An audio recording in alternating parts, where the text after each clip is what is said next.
ma-diet at wag masyadong magpuyat. Pag hindi kailangan, 'di ba, sabi ni Kalinga Prab, may Kalinga Prab kay Papa Jones ka lang pwedeng sumama paglalabas bawas sa ibang K-boys. Hoy, ganun ba? Confirm ba 'yon, guys? Ano niyo sa akin yan, ha?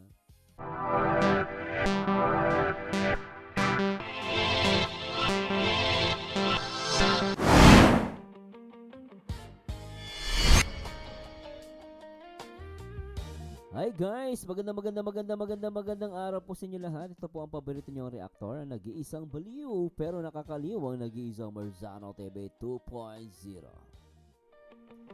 At samahan niyo guys, i-react natin ang isa sa mga post ng Jungkook supporters. At ito na nga, no, napag-uusapan nila rito, no, nakakahabahala na bakit nahimatay si Carla. Bakit nga ba? No? Pag-usapan natin yan at grabe talaga, no? At kaya pala maraming naiyak, no, sa premiere ng Jungkook 102. Actually, hindi ko pa siya napapanood, guys. Alam niyo naman dahil mag-react pa tayo, no? So, hindi ko pa tayo siya totally napanood. Nagbe-base lang ako sa mga comments nyo. At yun nga, kahit ako, nabahala ako nung nabasa ko to. Sabi ko, parang kinabahan ako doon, no? Pero nangyari naman yan, no? Pero alamin natin, no?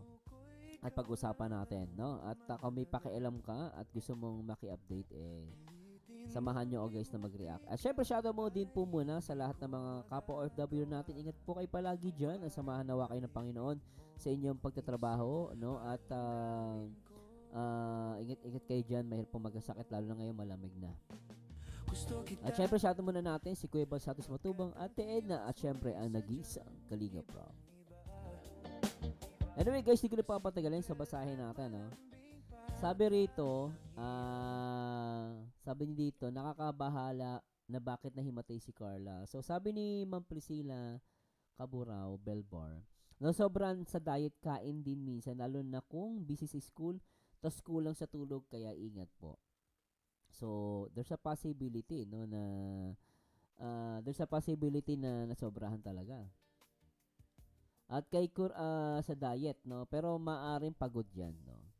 At sabi mo, nag-reply sa kanya, Priscilla Caburao Belbar, kulang sa tulog at nasobrahan sa diet. Kagaya last night, yung umuwi si Jom sa Naga, hating gabi na lumabas pa si Carla kumain at pumunta pa ng pickleball, nanood kasama ng isang K-boys. Instead na magpahinga na, halos madaling araw na din umuwi. So yun, puyat, delikado yan, and masama din sa brain. Priscilla Caburao Belbar, dapat wag niyang abusuin ang katawan niya. Ito guys, maganda tong ano, kung sinasabi niya to, no, based lang ako sa comment niya, yung kung sinasabi niyang ating gabi lumabas pa, kumain para manood ng pickleball at pagpahinga, halos madaling araw na din umuwi. So medyo delikado yun. It's too risky yun for Carla. So kailangan para sa akin, kung tatanungin niyo, kailangan ni Carla na mag-reset, no? Mag-reset siya ng ng lifestyle, ng schedule. Kasi mahirap din napupuyat. Corazon Latimer, health is wealth. Carla, take care, kumain pag gutom, don't ignore it. Totoo yan, ha? At Inita Benito, habang pinapanood ko yung birthday celebration mo agabi, baby Carla, iyak ako bigla kasi mula umpisa nang mai-vlog ka ni Kuya Morab ay nakasubabay na ako sa inyo ni Papa Jones. Alagaan mo, kalusugan mo, God bless. Totoo yan, ha? Salamat ma'am sa advice, ha? At Chona Hubilo, oo, baka may konting stress, excitement, etc. Mga mixed emotions. Ito pa, pwede rin po ito. Yung konting stress o kaya sobrang excitement. Kasi ako, naranasan ko yan, eh. Alam mo yung sobrang excitement mo, hindi ka na makatulog. Diba? Alam ko, naranasan nyo kasi naranasan ko din yun, eh. No, lalo nung pag may birthday mo, kaya may sasalihan kang competition, talagang hindi ka na makatulog. Kaya Carla, stay strong always. Andyan sa family mo, andyan si Jomar sila, Rob, lahat sila sa ating kalinga at tigil sa lahat, Lord, kapit lang. Totoo yan. Tama, pili ko nga, may punto to, no?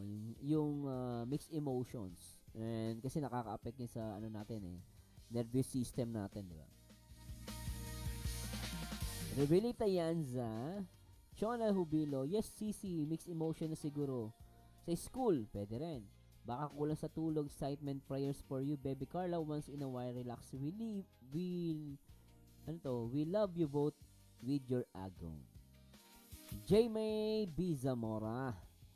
Sa sobrang diet niya, siguro di kumain. Dapat kumain talaga ng rice kasi sanay siyang kumain ng rice.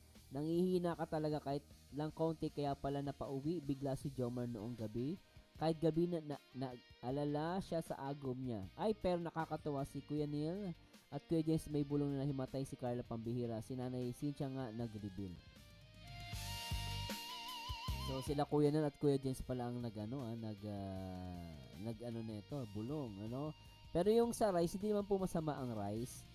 Actually, dapat pa rin kumakain ka pa rin ng rice. No? And kung hindi ka kakain ng rice, may alternative kang kakainin dapat, ganon. Yung rice naman, hindi naman masama. Mag-ano ka lang naman yan, guys. Siguro alalay lang sa pagkain ng rice. At the same time, dami mo pa yung exercise mo. Yung active lifestyle mo.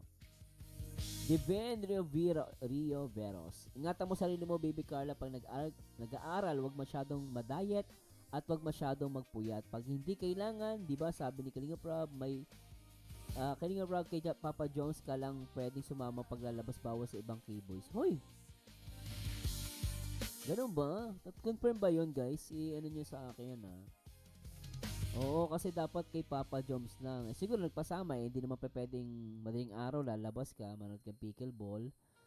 Kung ano pa, at least may kasama siya. Sa akin okay naman yun no? Kunwari, may alang-aling oras, no? Pero, yun nga, medyo baka magka-issue pa, no? Hello, Hilda Daan. Pwede naman mag-diet kung gutumin, kumain ng konti, basta may pagkain sa tiyan. Oo.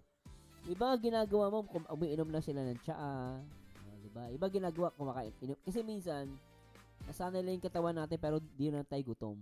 No. Minsan pwede ka naman kumain ng yung tsaa lang. Mara, madaling araw, nagkikrave ka. Alang-aling oras, pwede ka uminom ng tsaa para hindi ka mag-crave masyado. Cecil Tyson Aquino, sobrang pagod at di pagkain dahil nag-diet pa siya. Diet talaga sinasabi ng iba, no?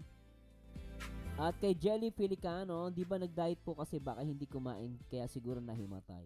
Yun din nga maaari. Baka hindi nga nakakain ng sobrang Kasi minsan di ba aayusan pa siya, di ba birthday niya. Aayusan pa siya, siguro hindi siya kumain na marami or sakto, no. Maaaring ganon. And then siguro kulang pa sa tulog. For sure baka kulang sa tulog din.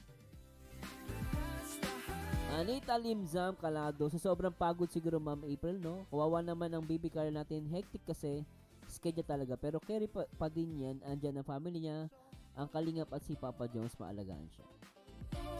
At Jihan, baka nasobra lang sa pagpagod, sisi. Kasi ako pag stress ako sa school, ganyan din tapos masakit pa sa ulo. Mare. Bersiana Zalinas, oo nga, lalo na pag wala pa sa kalinga, pati baon, hirap umiyak nga ako sobra ato.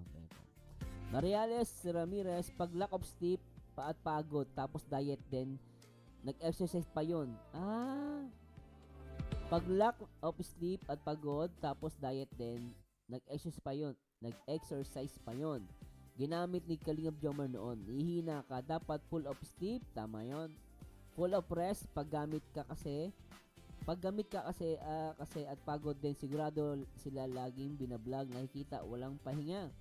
Sa dami ng angels, buti sila nagkaapag-press pero Jomcar always on vlog. Hindi po, wag nating bigyan ng Mami Mariates, no? Wag nating bigyan ng parang isisisihin na wag nating isisihin, no? Kasi laging binablog, hindi po ganon. Dapat nga matuwa pa tayo, magpasalamat kasi yung vlog is a way of promotion sa kanila at nagiging okay yung pangalan nila, no?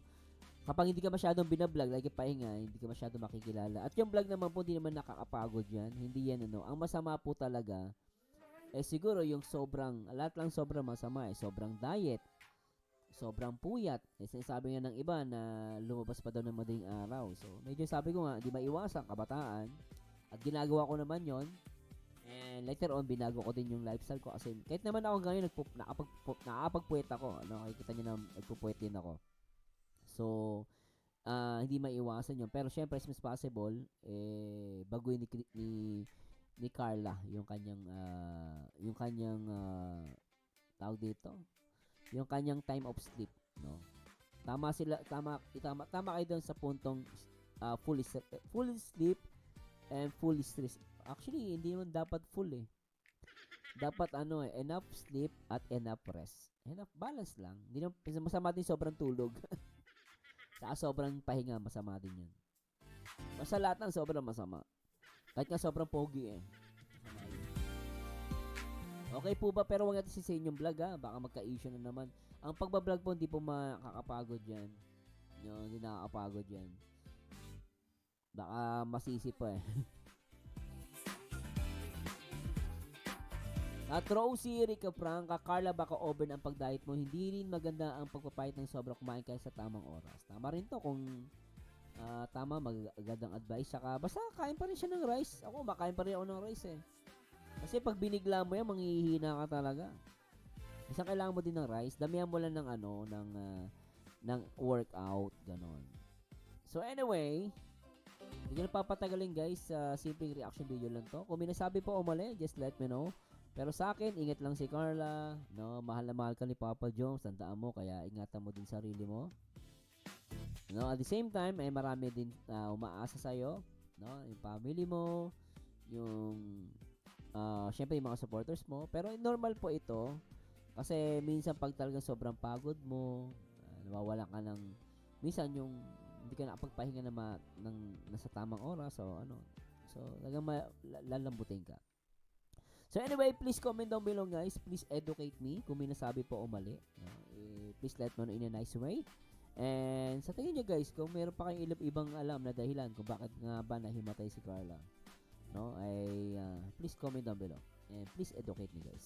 And thanks so much guys. Ito po ang paborito nyo reactor na nag-iisang Marzano TV 2.0 and to God be the glory. Paalam!